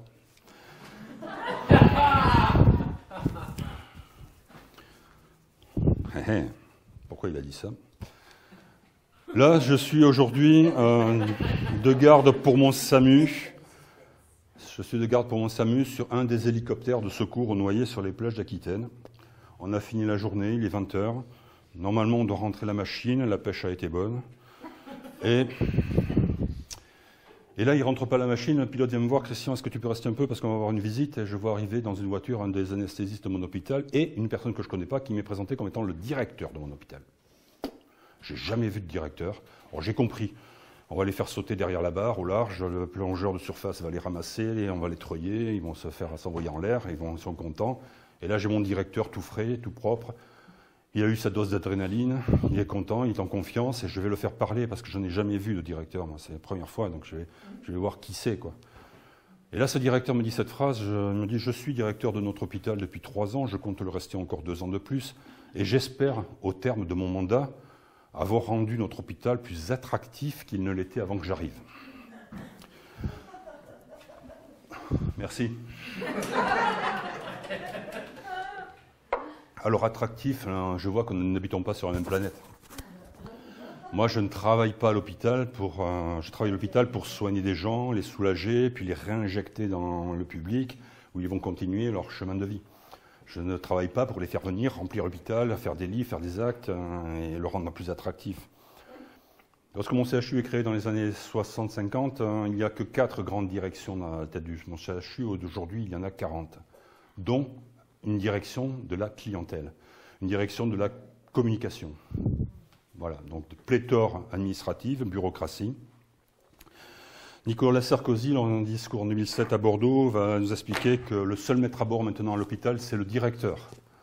Avant, c'était le maire de la ville qui dirigeait le conseil d'administration. On pouvait penser qu'un édile allait avoir le souci de sa population ou de ses électeurs. Mais là, existe un directeur nommé par l'État. Et on va avoir une naissance de l'hôpital-entreprise, qui va devoir fonctionner en comparaison avec les cliniques privées commerciales pour comparer et puis éventuellement privatiser ce qui sera rentable. La science qui va dominer à ce moment-là, c'est l'épidémiologie. Alors j'aime bien l'épidémio, mais comme n'importe quelle science, c'est un marteau qui est froid. Épidémio. C'est-à-dire qu'avec un marteau, je peux vous construire une cabane au fond des bois, mais je peux aussi vous fendre le crâne. Ce qui est important, c'est la main qui le tient et comment on l'utilise. Je parle vite? Ouais. L'épidémiologie fait des statistiques. Avec des statistiques, on fait des moyennes. Avec des moyennes, on fait des normes. Avec des normes, on fait des recommandations. Des recommandations de médecine basées sur les évidences. Et avec ces recommandations, les soins, les projets de soins, la façon de soigner va devenir des protocoles et des procédures. Des protocoles et des procédures qui vont nous permettre de vous faire rentrer dans des groupes homogènes de patients. Un coup de pied, il faut que vous ressembliez à quelque chose qui soit à peu près homogène. Le but de tout ça est de faire disparaître votre variabilité individuelle. Alors ils vont en inventer, ils vont en trouver 700 au début, mais comme... Bon, vous avez la même anatomie, la même physiologie, mais vous êtes aussi différents parce que vous êtes vivants et des êtres humains, c'est tout. Et donc à la fin, il y en aura 2500, c'est pas possible, mais enfin bon, ils vont y arriver quand même. Le but est d'en trouver, en limitant tout ça, de faire des tarifs et des codes qui vont permettre de tarifer les actes à l'hôpital et de faire donc la tarification, cette tarification de l'activité, d'augmenter l'activité. Dans un hôpital attractif, il faut faire rentrer des gens, faire des séjours, remplir les lits et faire des actes rentables. Directeur, seul maître à bord, on change aussi le discours. Hein, les mots vont changer, les mots sont importants. On ne dit plus hôtellerie, on dit chambre d'hôpital. On ne dit plus matériel biomédical, on dit fourniture. On ne dit plus médecin, infirmier, brancardier, aide-soignante, on dit producteur de soins. On ne dit plus patient, là vous savez, on dit client. Bravo. Donc langage qui change, tarification à l'activité. Les mots changent, les ambiances changent. On est vraiment dans une culture d'entreprise. Dans une réunion de service où on a tous les dossiers sur la table, où on discute, mais on a quand même le souci de cette finance et de faire rentrer de l'argent. Et les phrases terribles, c'est à ce moment-là, c'est bon, pour continuer à soigner ces patients non rentables, il faut qu'on recrute suffisamment de patients rentables pour équilibrer les budgets du service. Donc, madame, est-ce que vous êtes rentable? On ne sait pas. Si je vous reçois en consultation, je vais vous regarder pour calculer votre hospitalisation. Est-ce que ce patient, il cote ou il ne cote pas? Il cote en matière de codage. Le codage devient une science nouvelle. Et l'idéal, c'est d'arriver à optimiser le codage. C'est un euphémisme. Ça veut dire comment arnaquer la Sécu en augmentant le tarif. Ainsi, vous pouvez avoir un service de chirurgie dont l'activité baisse d'une année sur l'autre. Mais le chef de service, s'il a eu la bonne idée, au lieu de recruter une équipe médico-chirurgicale et d'augmenter, parce qu'il est attractif, son activité de ce nouveau bloc avec cette nouvelle équipe, il peut rendre son service rentable simplement parce qu'il va recruter un expert en codage qui va manipuler le truc et puis rendre le service rentable. En tarification à l'activité, votre tarif, lorsque vous êtes hospitalisé, il est au maximum. Et puis, il dégraisse progressivement au fur et à mesure que les jours passent. Et à un moment donné, à peu près vers le 10e jour, si ça dure trop, vous arrivez au-dessous d'une ligne permanente de dépenses inhérentes à l'hôpital, amortissement des investissements, salaire des employés, inflation, techniques dont les prix augmentent, etc. Bon. Et si vous passez en dessous de cette ligne, vous rapportez au service moins ce que vous lui coûtez. Voilà. Et là, on change de monde. La tarification à l'activité, on pensait elle est peut-être adaptée pour, par exemple, un truc que font très bien les cliniques privées commerciales, c'est la chirurgie de la cataracte. C'est une pathologie qui est sans urgence, elle est programmable, vous rentrez le matin, vous sortez le soir, c'est facturé, les lits, ça tourne, ça c'est du business qui marche bien, quoi. On pensait qu'ils ne feraient pas de T2A, tarification à l'activité, pour les maladies chroniques, ils l'ont fait pour les maladies chroniques. On pensait qu'ils ne feraient pas de T2A pour les maladies psychiatriques, ils l'ont fait pour la psychiatrie. On pensait qu'ils ne feraient pas de T2A pour la fin de vie, ils l'ont fait pour la fin de vie. Alors 80% des gens qui décèdent en France décèdent à l'hôpital. Les 20% qui restent, c'est à la maison, en ville, au travail, où ils veulent. Et à l'hôpital, les 80%, une partie décède aux urgences. Alors ce qui serait sympa, si ça vous arrive d'agoniser pour décéder aux urgences de l'hôpital, ce qui serait sympa pour la T2A et le budget du directeur, c'est que vous acceptiez d'agoniser jusqu'au-delà de minuit. Parce que si vous défuntez... Je peux continuer. Si vous défuntez avant minuit, on va pouvoir facturer en codage à la Sécu que quelques actes de soins, de médecine d'urgence dans le service d'accueil, quoi. Ça, bon, on peut faire monter jusqu'à 600 €, un peu plus. Alors que si vous passez minuit, quelques minutes après, c'est pas la même date. Et là, on peut facturer à la Sécu une journée de soins en réanimatoire, et là, le tarif, il est multiplié par 10. Donc, ouais, essayez d'y penser. Alors, les producteurs de soins, là, je ne mets pas de chapeau parce que ce jour-là, je suis comme vous, je suis un patient. J'ai un problème à l'œil droit. Mon ophtalmo a fait le diagnostic, il connaît le traitement. Après, je suis parti pour quelques années parce qu'on ne sait pas trop d'où ça vient. Il n'a pas trouvé l'étiologie, c'est-à-dire la source d'où vient ma maladie. Et pour la trouver, il doit mettre mon œil en crise et me faire un prélèvement pour envoyer au laboratoire. Et je dois passer au bloc. Le jour où mon œil est en crise, j'ai rendez-vous le lendemain matin, je passe au bloc et je dois revoir mon ophtalmo le surlendemain pour vérifier que tout va bien. Lorsque je la vois, bon, c'est bien, mon œil est calme. Et elle me demande, alors le bloc, ça s'est bien passé hier? Je dis oui, mais non. Mais encore. Vous préférez une réponse courte ou une réponse longue? Je lui ai fait. Ah, j'ai quelques minutes. Alors voilà, je suis venu à l'heure, 7h45, je suis passé. J'ai jusqu'à l'infirmière de sortie, là, qui m'a accueilli, qui m'a expliqué ce qu'on m'avait fait, qui m'a expliqué ce que je devais surveiller, qui m'a expliqué quoi faire si ça se passait mal et où aller, et qui m'a expliqué que je ne devais surtout pas rater mon rendez-vous avec vous ce matin pour vérifier que tout allait bien. Là, tout va bien, mon œil est calme. Et puis, je lui ai demandé à cette infirmière quel était le nom du chirurgien qui m'a opéré. Elle me dit, bah, c'est le docteur Martin. Bien, le docteur Martin, c'est un homme ou une femme, s'il vous plaît? C'était une femme. Ah ben non, mais moi, c'est un homme qui m'a opéré, parce qu'il ne m'a pas parlé, il m'a juste dit, je vous écarte les paupières, je vous mets du gel anesthésiant, regardez droit devant vous. Voilà, il m'a dit ni bonjour ni au revoir. Alors j'ai parlé avec les brancardiers, avec les infirmières, avec les aides-soignantes, mais je n'ai pas parlé avec le chirurgien, je ne sais pas qui il est, il ne m'a pas parlé. Et j'ai vécu ça comme si j'étais ce jour-là la PCA de l'OD sous AL à 7h45 sur le planning de ce bloc. Ponction de la chambre antérieure de l'œil droit sous anesthésie locale de 7h45 sur le planning du bloc d'ophtalmo du CHU en question, quoi. Bon, elle me dit, ah, c'est l'interne. Je vais lui dire, je vais le gronder. C'est pas possible. Non, mais le grondez pas. Vous savez, c'est un producteur de soins dans un CHU dont le directeur est converti à l'hôpital entreprise. Vous êtes, ce bloc étant depuis 2004 en T2A. C'est normal qu'il se comporte comme ça. Il a été formé comme ça. Vous savez, madame, un médecin, ça peut être trois choses, toujours par trois. Ça doit être un bon technicien. Et je pense que c'en est un parce que vous avez trouvé mon œil calme. Son geste hier n'a pas nui à ma santé.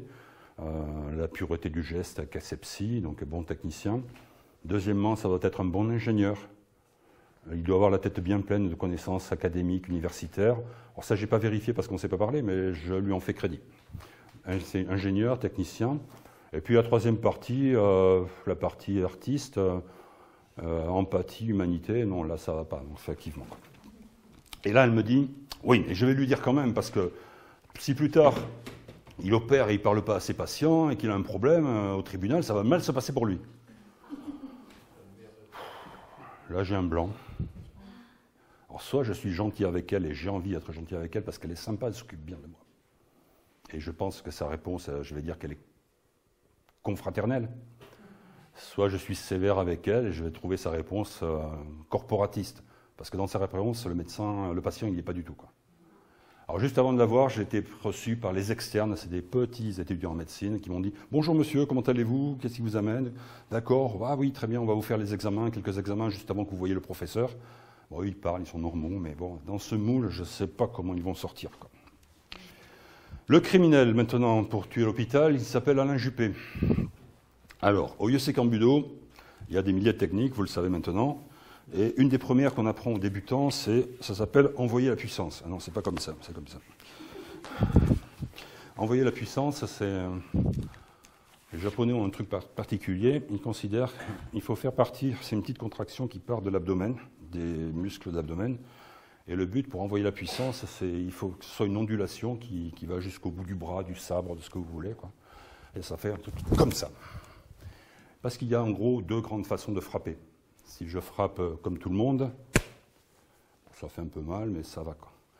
Dans le mouvement en question, il y a un mouvement de retour aussi. L'intérieur du mouvement, là, quand je suis là, je suis un peu ouvert. J'ai créé un trou. Et comme c'est une ondulation, là, il y a le mouvement de retour et je me remets en garde. C'est un des intérêts. L'autre intérêt, c'est que la deuxième façon de frapper, à part celle-là, c'est j'envoie la puissance avec une onde de choc. Ça fait plus mal. Et ça envoie de l'énergie. Et si je tape sur le tronc, ça envoie de l'énergie à l'intérieur. Ça doit en profondeur créer peut-être, quand la technique est bien faite, une hémorragie interne qui peut être fatale. Bon, voilà. Alain Juppé va nous faire ce coup en 95-96, parce que la technique, une des techniques au Cambudo, quand vous créez le trou, alors là, on va dire que je crée un trou sur cette partie de mon adversaire. Le but, c'est d'envoyer un coup de poing redoublé. Le premier coup de poing, il est normal, celui que tout le monde sait faire. Et là, il va contracter ses muscles, il va encaisser le coup, même pas mal, super. J'attends le prochain. Et le prochain, il ne sait pas que je suis en recul et je vais l'envoyer de suite derrière. Ça, et là, le deuxième, il fait mal. Il tue. Alain Juppé nous fait ça en 1995. Il réforme le statut des cheminots, grève générale, soutenue par la population. Droit dans ses bottes, Alain recule. On a gagné. 1996, c'est le deuxième coup qui arrive, celui qui est mortel, qui va tuer la Sécu et l'hôpital.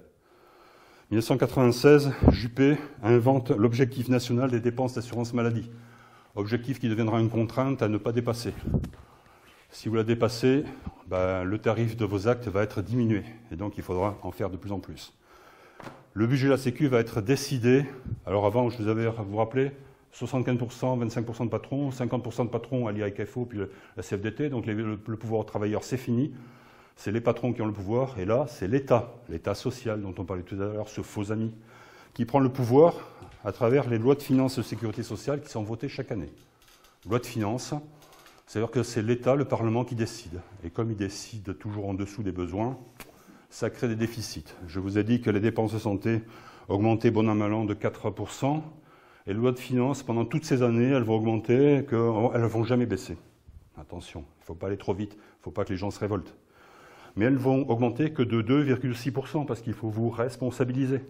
Et quand vos dépenses augmentent de 4% et que vos recettes n'augmentent que de 2,5% ou 2,6%, vous créez un déficit pour les hôpitaux. Vous êtes dans le rouge, c'est mal géré. La Sécu est mal gérée et les hôpitaux ici sont mal gérés. Donc, pour trouver de l'argent, qu'est-ce qu'on va faire? Super, il y a les marchés financiers.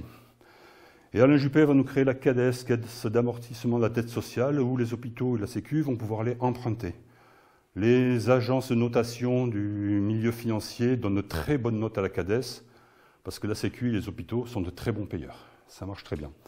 Il va créer aussi, puisque c'est l'État qui prend le pouvoir, les agences régionales d'hospitalisation puis de santé, les ARS, dont les directeurs ont dans chaque région les pouvoirs d'un préfet de région en matière de santé. Ils dessinent la carte, ils ferment, ils ouvrent une clinique, un hôpital, on ferme un service, on l'ouvre ici. On a fermé les urgences à cet hôpital, mais pour que la population ne se révolte pas trop, on leur dit on vous offre un scanner ou un IRM, dont ils n'ont pas besoin parce qu'il y a le même à la clinique à côté, on l'a offert l'année dernière. Mais puis finalement ça ne marche pas trop, on le fermera plus tard. Voilà, donc c'est petit à petit, morceau par morceau, vous vous rappelez le salami tout à l'heure, c'est voilà, illustration. Donc voilà, Super Juppé.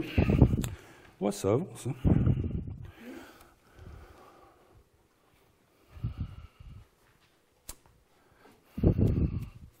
J'ai oublié un truc. Et non, je l'ai fait. Je vous rappelais tout à l'heure, quand je vous ai fait la visite médicale au lit du malade avec le médecin et l'infirmière, vous vous rappelez à peu près le discours? Les soignants travaillaient pour soigner et ils prodiguaient des soins. Là, dans ce paysage-là, grâce à Super Juppé et à tout ce qui s'est passé avant, les soignants travaillent pour rembourser la dette du directeur de l'hôpital sur les marchés financiers et ils produisent des soins, puisque ce sont des producteurs de soins. Et la phrase, elle discute, la discussion, l'échange de ce dialogue entre le médecin et l'infirmière, ça se change. Ce patient a dépassé le budget de la durée moyenne de séjour. Il embolise son lit. Tout le monde comprend ce que ça veut dire? Non. Emboliser le lit, ça veut dire qu'il l'occupe, on ne peut pas lui facturer des activités rentables, il nous coûte cher, alors qu'on pourrait le libérer pour mettre un patient qui soit rentable. Et donc il embolise son lit, et alors que tout à l'heure la phrase c'était « il peut sortir », ça devient « il doit sortir ». Faire sortir les patients prématurément, ça peut être une façon de travailler, parce que si vous avez mal préparé la sortie, ben, ils vont se réaggraver en ville, et puis ils vont repasser par les urgences et avoir droit à une deuxième hospitalisation. Quand le niveau baisse comme ça dans l'hospitalisation, si vous trouvez, pour les rendre à nouveau rentables, soit vous leur trouvez une deuxième maladie qui refacture à la Sécu, ou alors ils ont fait des escarres, donc il y a des soins infirmiers à faire, bon, on va peut-être remonter tout ça, ou alors vous les faites sortir prématurément, et quand ils rentrent une deuxième fois, ils sont à nouveau au top et ça va baisser doucement. Voilà, c'est une façon de faire. Vous avez compris que depuis 5-10 minutes, je ne vous parle plus de santé, là, je vous parle de fric. On est bien d'accord? D'accord. Médecine de ville. Comment? La médecine de ville, alors si l'hôpital est un service public explicite, la médecine de ville, on l'a vu tout à l'heure, c'est un service public implicite, c'est-à-dire que je suis conventionné et en respectant des honoraires fixés, conventionnés avec la Sécu et une certaine déontologie, je suis une sorte de service public implicite. Il faudrait que je parle comme ça à mes confrères et leur expliquer, mais j'y suis pas encore trop arrivé, que c'est en fait une façon de faire de la médecine sur un mode communiste. Mais bon, il faut que je développe encore mes arguments de ce côté-là. Là, pour la casse, vous avez compris que c'est facile de mettre au pas les médecins de ville parce qu'ils sont tous regroupés avec le même statut, au même endroit. Le problème avec les médecins de ville, c'est qu'ils sont très dispersés. Il y en a partout, ils sont individualistes. Et donc, les casser, les mettre au pas, c'est plus difficile. Alors, il y a deux façons. Une façon, c'est de diminuer leur nombre, ça s'appelle la pénurie. Et puis, on a inventé la pléthore médicale, parce qu'en inventant la notion, alors il y a des gens très intelligents qui y ont cru et qui ont développé ces idées, que plus il y a de médecins, plus il y a de prescriptions, donc moins en diminuant le nombre de médecins, on va diminuer les dépenses de santé. En 1975, toujours la belle année, on formait en France à peu près 9 000 médecins par an. En 2023, on forme toujours 9 000 médecins par an. Or, il y avait 50 millions d'habitants, il y en a 67 millions aujourd'hui. Pas plus. Ils ont inventé le numerus clausus qui nous a fait descendre vers les années 2000 à 3500. Ils ont trouvé qu'on allait trop vite, on bouffait trop vite le salami, vous alliez vous révolter. Donc en 2005, on est remonté à 7000 et depuis, on oscille pas plus de 9000, juste en dessous de la pénurie. On ne règle pas le problème de la pénurie, mais on la rend juste supportable. 10% de la population n'a pas de médecin traitant en France, ça fait 6 700 000 personnes, dont 500 000 en maladie longue durée, ceux-là, maladie chronique, je ne sais pas comment ils se soignent. Donc la pénurie, on diminue leur nombre et puis on change leur pratique. Les syndicats de médecins revendiquent surtout des honoraires, des augmentations d'honoraires. Ils n'ont pas trop le temps ou ils ne veulent pas trop s'occuper sur des réformes, améliorer le système de santé.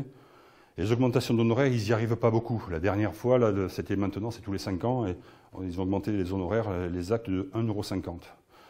Et donc en échange, quand vous pouvez demander des augmentations de salaire et qu'on ne veut pas vous les donner, on peut vous proposer des primes. C'est pareil pour les médecins. Nous, ils nous proposent des primes sous forme de ROSP, rémunération pour des objectifs de santé publique. Ça fait 10 ans que ça existe et moi, je n'ai jamais voulu le faire. Objectif, me faire payer pour des objectifs de santé publique. J'ai prononcé un serment d'Hippocrate, je ne vois pas pourquoi je me ferais payer pour un truc sur lequel j'ai prononcé un serment. Donc, je n'ai jamais voulu le faire. Sauf cette année. En février, Abel, un collègue, me dit « Mais tu devrais le faire, Christian, regarde, tout le monde le fait. » Il y en a qui gagnent, donc tu vas gagner au moins 2 000 à 3 000 euros, ou certains gagnent 5 000 ou beaucoup plus. Effectivement, ça peut prendre une bonne proportion en termes d'argent. Dans les revenus des médecins, ces primes. Et je dis, mais non, de toute façon, moi je ne veux pas, et puis c'est pas possible ce que tu dis. Mais si. Bon, puis finalement, cette année, je l'ai fait pour voir, parce que je dis du mal des ROSP, mais il faudrait quand même que je vérifie ce que je raconte, quoi. Alors j'ai dit, bon, d'accord, mais comme je suis un peu sous-doué sur le plan informatique, c'est lui qui me le fait, donc il me fait mon truc, il coche toutes les cases, il n'y a que le nom qui change. On a exactement le même profil, la même activité, le même travail, on est pareil. Donc il fait comme pour lui, et il n'y a que le nom qui change. Et il l'envoie. On était en février, 2 mois après, je gagne 3 600 € sans avoir rien fait. C'est de la prime. C'est une autre façon de nous faire travailler, de nous faire fonctionner. C'est-à-dire, si une partie de mes revenus sont dus à des primes, à ce genre de choses, là, je ne soigne pas les gens, je soigne des indices. Il faut bien comprendre, moi je leur dis, vous allez perdre votre âme à ce truc-là. Votre âme, pas votre âme, votre âme. Parce que quand vous soignez l'indice, vous allez être amené à sélectionner les patients qui augmentent l'indice et à écarter les patients qui ne servent à rien pour votre indice. C'est la même chose à l'hôpital, hein, ce chef de service qui stocke dans son bureau des bouteilles de gel hydroalcoolique, qui de temps en temps passe à côté du lavabo et vide la bouteille dans le lavabo. Ce faisant, j'augmente l'indice ICALIN de mon service. Et plus il en consomme, plus il augmente l'indice et plus il gagne des sous pour le service. On est toujours dans cette logique financière. Le but derrière tout ça, c'est de nous faire travailler à soigner l'indice. Alors pour l'instant, c'est un peu la carotte et le bâton, j'ai l'impression, là je fais des supputations. Hein. Carotte et le bâton, c'est-à-dire qu'actuellement c'est très facile de remplir les indices, de cocher les cases et de gagner les sous.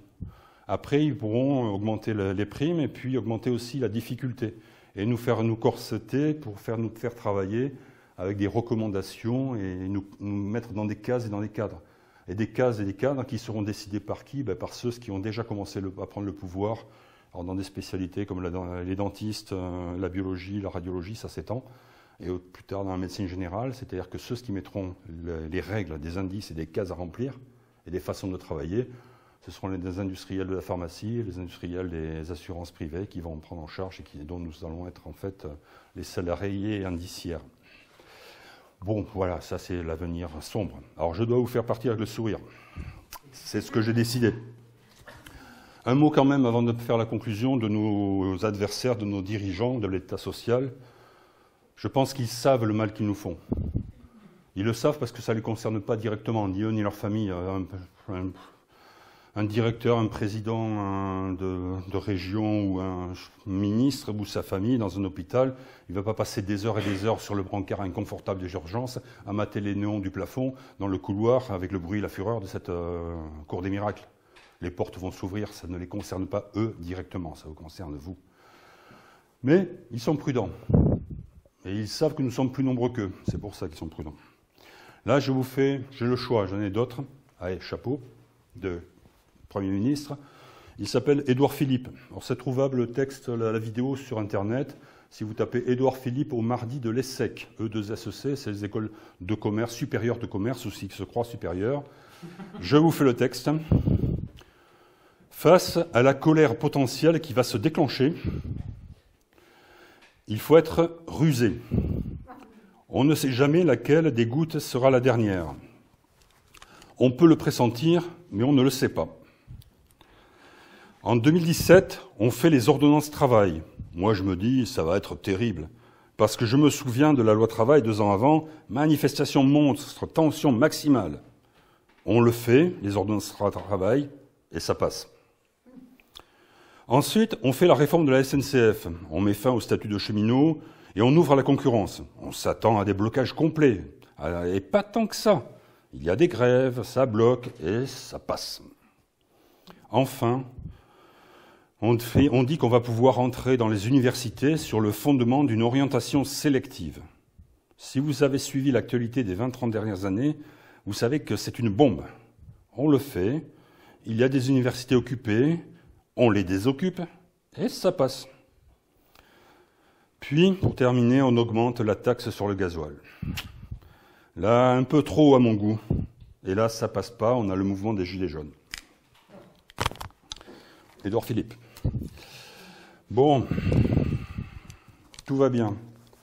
Pour rebondir... Non, mais vous allez voir, il y a de l'espoir.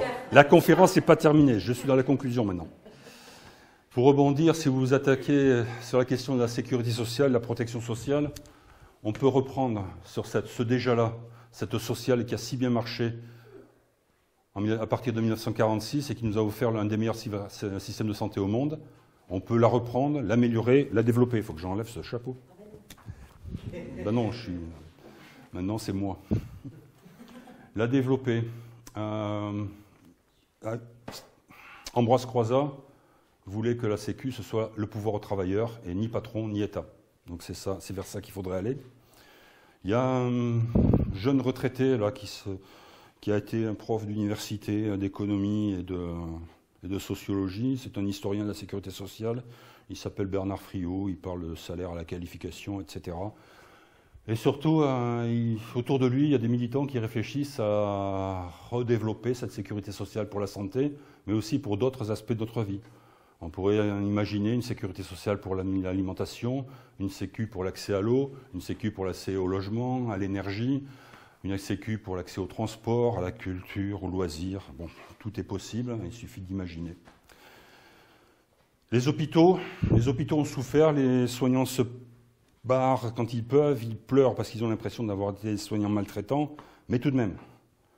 En 2020, on a l'épidémie de Covid. Et là, à l'hôpital, on est en situation de catastrophe sanitaire. Une catastrophe, c'est quand vous avez des besoins qui sont là et des moyens qui sont ici, et on rame pour essayer de rattraper les besoins.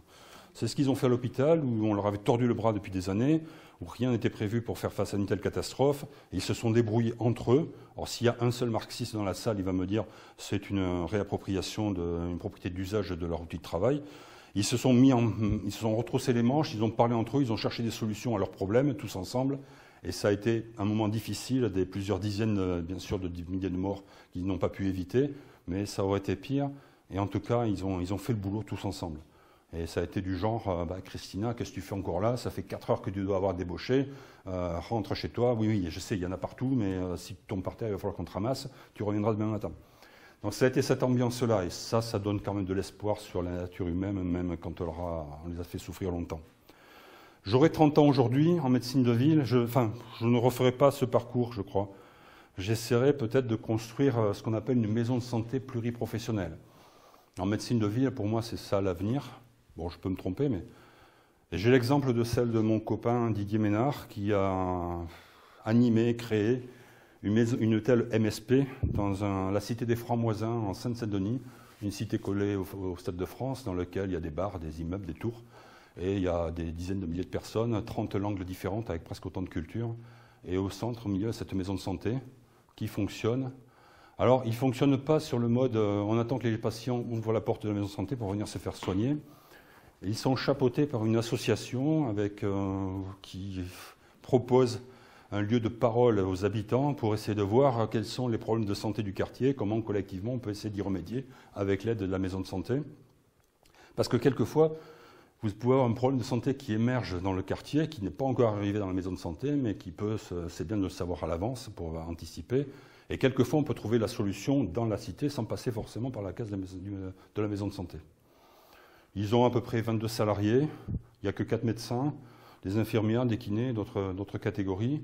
Il y a aussi des personnes très importantes à l'accueil pour expliquer, quand vous avez des patients qui sont de tant de diversité, leur expliquer notre système de santé français, la carte vitale, comment se fait l'accès aux soins.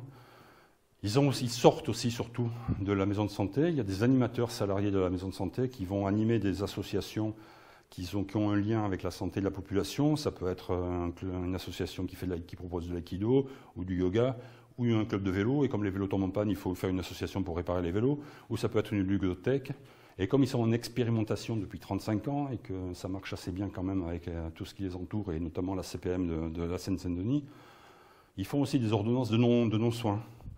Sur un enfant qui va mal, on peut prescrire une inscription à la ludothèque parce que les parents n'ont pas les moyens de payer ça. Et c'est pris en charge quand même par la CPM. Donc des choses comme ça sont possibles, des ordonnances de non-soins. Ils ont inventé aussi les médiatrices. Alors je dis trices parce que c'est surtout des femmes qui sont recrutées dans cette association, donc dans le quartier.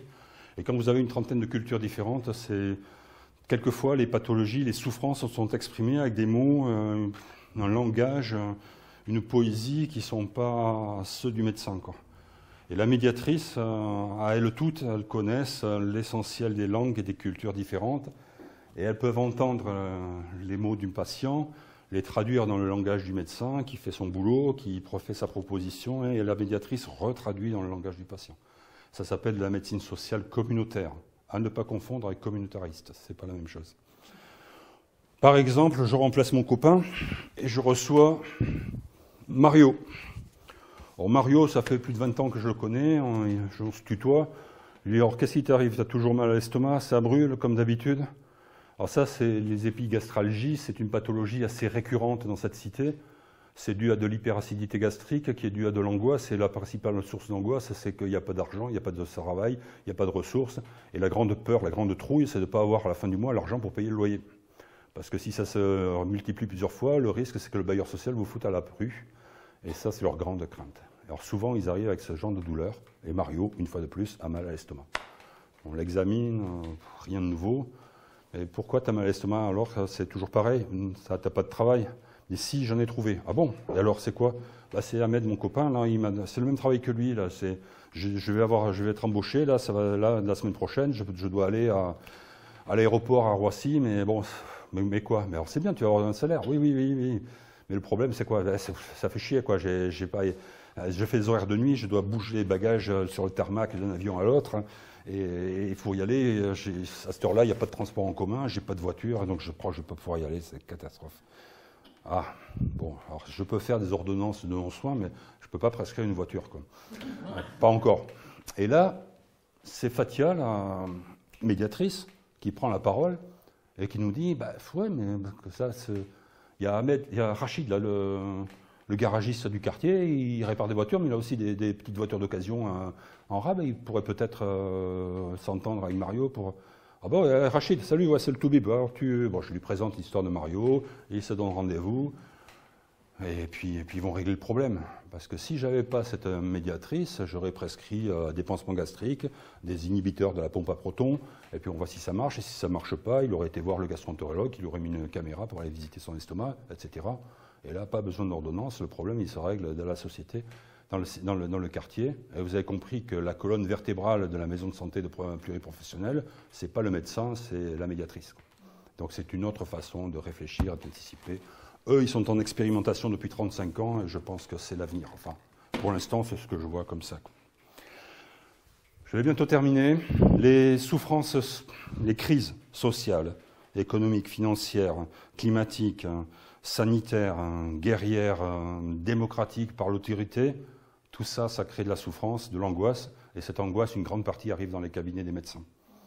Dû à des retards sur les versements, pas d'argent, chômage, pas des indemnités versées en retard, des allocations logement familial, adultes handicapés, versées en retard, et tout ça, ça crée de l'angoisse, de la souffrance, et quelquefois aussi des gens qui ne mangent pas à leur faim. Face à ce problème, c'est assez patient, le médecin il a deux solutions. Soit il est neutre, il prescrit des antalgiques pour la douleur, des anxiolytiques ou des antidépresseurs pour la souffrance morale, et puis au revoir à la prochaine fois, on sort les gens de l'eau, on les remet sur la berge et le système va les refoutre, même tracas, même bazar, au fond de l'eau, et il faudra à nouveau les sortir X fois, les ressortir de l'eau, les remettre sur la berge. Bon, c'est désespérant, mais ça marche quand même, mais pas satisfaisant. Le médecin il peut aussi dire au patient qu'il s'il n'y a pas de fatalité, qu'il y a d'autres personnes qui vivent les mêmes choses et qui pourraient se voir, se parler et puis essayer d'agir ensemble. Alors je ne peux pas vous dire d'adhérer à telle association, tel syndicat ou tel parti, bien sûr, mais je peux essayer de redonner l'espoir en collectivisant le problème. En 2012, je me fais un copain qui s'appelle Xavier Mathieu. Il est invité par la compagnie Jolimum pour jouer son propre rôle dans une pièce de théâtre qu'il monte en 12 jours, ça s'appelle Inflammable. Et moi je fais le bénévole, à creuser les tranchées, monter les chapiteaux. Et puis un soir, après le boulot, on boit un coup, et Xavier m'explique, il sait que je suis médecin. Xavier Mathieu, c'est un ouvrier qui a travaillé dans une usine de pneus Continental. Et cette année-là, ils se sont payés un mois de grève parce que les actionnaires de Continental ont décidé que ce n'était pas assez rentable, pas assez de retour sur investissement. Et ils ont foutu dehors 1100 ouvriers qui se sont battus comme des lions pendant un an. Ils n'ont pas sauvé leur entreprise, leur usine, mais ils sont partis avec 50 000 € chacun dans la poche. C'est beaucoup, mais sur toute une vie, c'est rien. C'est beaucoup de souffrance morale, sociale de ces familles, avec des gens parfois endettés, beaucoup de questions sur l'avenir, des conflits aussi dans les familles, des divorces, une palanquée de tentatives de suicide, dont 5 réussies. Et Xavier m'explique que dans le quartier, il y avait un médecin qui recevait ces familles, ces ouvriers en souffrance, et souvent le médecin leur disait « Vous voyez vos collègues là-bas qui occupent l'usine et qui sont sur le piquet de grève dans l'usine, vous devriez aller les voir et aller agir avec eux. Ils ont les mêmes problèmes que vous, ils racontent les mêmes histoires, ils sont en train de chercher des solutions communes à des problèmes communs. Ça ferait du bien pour votre santé, pour votre morale et pour votre santé générale. » Voilà, lutter, c'est bon pour la santé, ça pourrait être la conclusion, mais la conclusion c'est...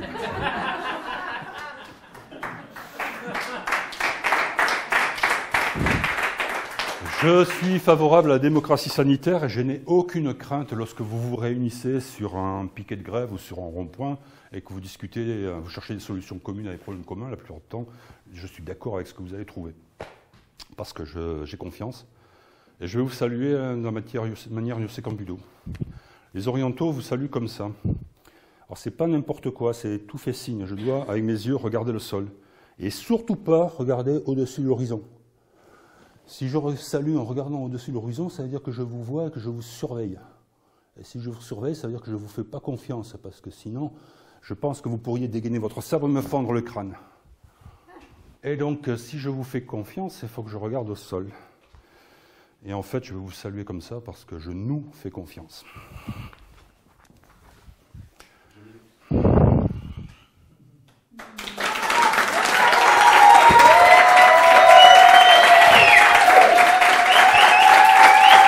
Merci.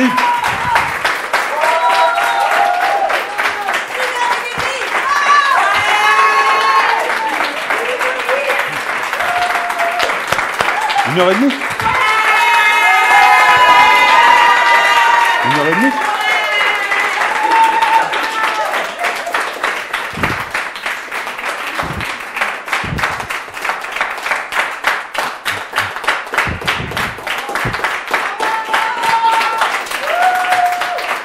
Merci. J'ai soif. Voilà, c'était le dernier de la classe.